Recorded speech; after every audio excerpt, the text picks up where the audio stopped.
ये क्वेश्चन शायद आ जाए बोर्ड में। वैसे तो है तो अच्छा क्वेश्चन है, एवरग्रीन क्वेश्चन है, आ भी सकता है, किसी न किसी सेट में आ जाएगा। जितने भी सेट बनते हैं उसमें किसी न किसी सेट में फंस सकता है। तो उसको देखें क्वेश्चन है क्या, कि क्वेश्चन में क्या कहा गया है। प्रूव करना है आपको that power of an electric bulb is inversely proportional to resistance. आपको क्या प्रूव करना है कि इलेक्ट्रिक बल्ब का जो पावर होगा वो इन्वर्सली प्रोपोर्शनल होगा किसके, रेजिस्टेंस के।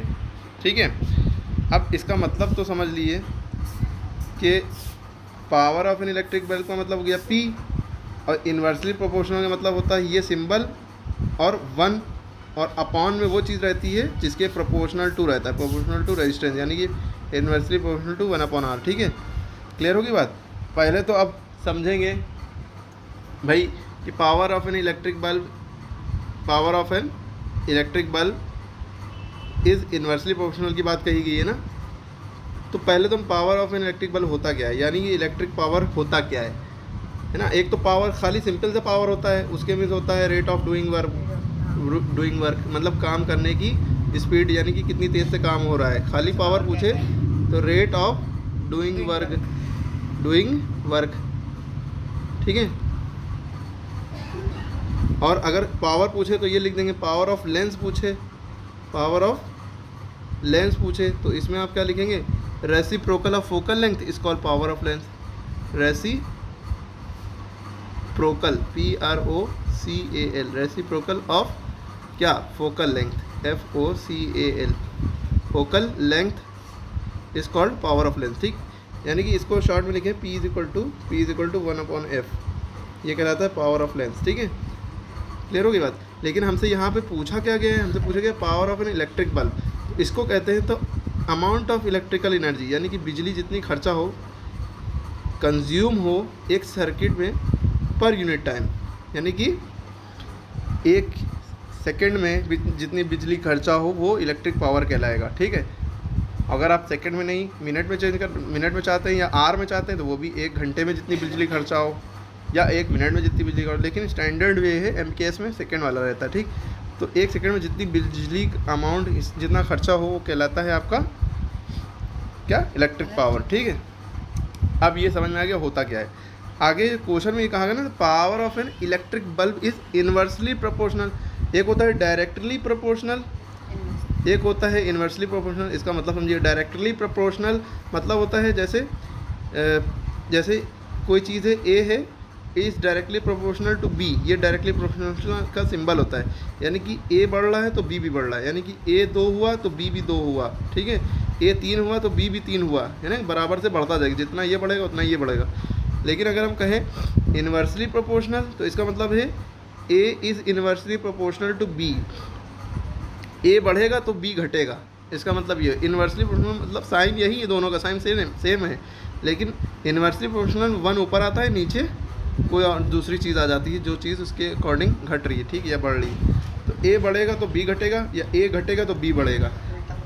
जैसे A हो गया 5 तो B हो गया 3, A हो गया 10 तो B हो गया 1, मतलब जितना ये बढ़ेगा उतना ये घटेगा, 1.5, है ना, ऐसे ही बराबर हिसाब से घटेगा। ठीक है, तो ये चीज़। तो अब क्वेश्चन में कहा गया था कि हमें ये बताना है कि power is inversely proportional to resistance है, यानी कि पावर जो है वो इन्वर्सली प्रोपोर्शनल टू रेजिस्टेंस है, तो यानी कि P is inversely proportional to R, ये हमें प्रूफ करना है।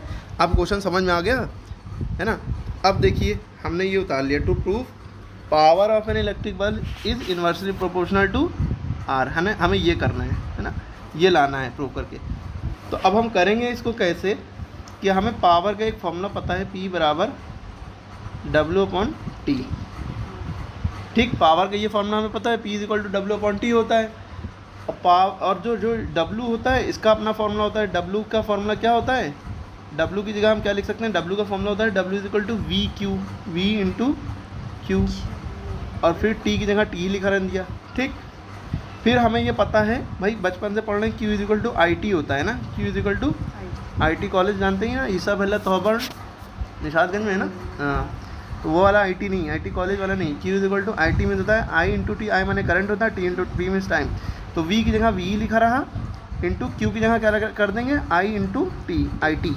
आई माने करंट हो गया, टी माने टाइम, ठीक, अपॉन टी, टी नीचे भी चल रहा है, मतलब टी दोनों सेम ही रहेगा, टी स्मॉल अगर यूज़ करें तो स्मॉल। अब ये टी से ये टी कट गया, तो अभी हमारे पास क्या बचा, v इंटू आई बचा, तो यानी कि p बराबर v इंटू आई हमारे पास अभी बचा है। क्लियर होगी बात यहाँ तक, p is equal to V I हमारा आ गया। लेकिन हमें ओम्स लॉ हम जानते हैं, ओम्स लॉ क्या होता है, ओम्स लॉ क्या कहता है, ये क्वेश्चन में मान लिया या कुछ भी, Ohm's law by Ohm's law, हम क्या लिखेंगे, by Ohm's law. Ohm's law क्या कहता है, v इज इक्वल टू क्या होता है, I into R, V is equal to I into R. तो जहाँ पे v लिखा है, जहाँ पे ये v लिखा है उसी जगह पे हम क्या रख देंगे, आई आर, ठीक है। तो यहाँ पे हम साफ साफ कर देते हैं, तो p बराबर v की जगह हम क्या रख देंगे, I into R, I into R, और आगे हमने देखा एक और आई है, एक और आई आ गया, ठीक। अब हमने देखा ये i और ये i मल्टीप्लाई में है ना, तो i इंटू आई मिल जाता है, तो आई स्क्वायर हो जाता है, आई स्क्वायर, ठीक है। और ये बचा r, तो r को r लिख दिया, r कैपिटल लिखिएगा, ठीक है। तो p बराबर आई स्क्वायर आर, लेकिन हमें क्या लाना है, इन्वर्सली प्रोपोर्शनल टू r, ठीक। तो अब हमें एक फार्मूला और याद आ गया, कहाँ पे लिखें, यहाँ पे लिख देना, इसके बाद लिखना है, ठीक है। तो हमें वो फार्मूला याद आ गया, आई बराबर होता है v अपॉन आर, ठीक। करंट v, क्यों, क्योंकि यही देखिए ओम्स लॉ से ही निकाला है, v is equal to I R होता है, आई बराबर निकालना है तो r को नीचे भेज दो v के, तो आई बराबर v अपॉन आर। हमने यहाँ पे आई की जगह पे v अपॉन आर पुट कर दिया, यानी कि p बराबर v अपॉन आर पुट किया, और नीचे पहले से ही r था, तो ये r इसके साथ मल्टीप्लाई में आ गया, ठीक है। तो हमने देखा p is equal to V upon R into R हो जाता है आर स्क्वायर, आर स्क्वायर हो जाता है, ठीक है। तो कुछ गड़बड़ी हुई क्या ना, p बराबर वी आई स्क्वायर, अच्छा यहाँ पे कुछ आई के ऊपर स्क्वायर भी तो लगा था, यानी कि इस पर भी स्क्वायर लग जाएगा और आर पे भी स्क्वायर लग जाएगा, आई स्क्वायर की वैल्यू निकल आएगी, ठीक है, ठीक है। क्लियर होगी बात।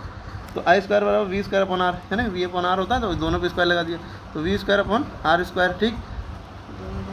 तो आई थिंक कुछ गड़बड़ी हो रही है, देखिए गड़बड़ी क्या हो रही है ना, ये जो आर हमने याला है, ये तो आर ऊपर ही है ना मल्टीप्लाई में, तो ये आर यहाँ पर रहेगा, ठीक है। तो ये आर स्क्वायर से एक आर कट जाएगा, आर स्क्वायर से एक आर कट जाएगा, फिर से यहाँ पे कर देते हैं भाई, यहाँ पे हम जहाँ पे थे वहीं से हम कर देते।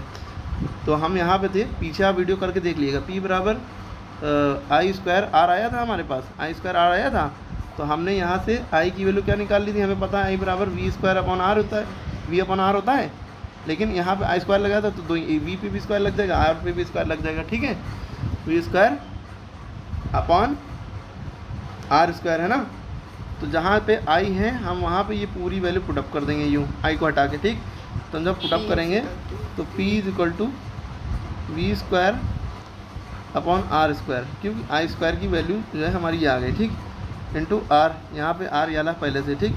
ये स्क्वायर के 2 से ये आर कट गया, हमारे पास बचा p is equal to V square upon R, क्या बचा, p is equal to V square upon R, ठीक। अब क्योंकि हमें दिख रहा है कि देखो p जो है इन्वर्सली प्रोपोर्शनल टू r दिख रहा है, हमें ये तो प्रूव करना था, p अब वी स्क्वायर को यहाँ पे कांस्टेंट मान लो या अलग कर लो, p is inversely proportional to r दिख गया, हमें यही प्रूव करना था, power of an electric bulb is inversely proportional to r, V square को हटा दो, क्योंकि हमें काम जिससे है वो देखना है, p inversely proportional to r दिख रहा है, ठीक है, ये हो गया। अभी भी डाउट है तो बताएं।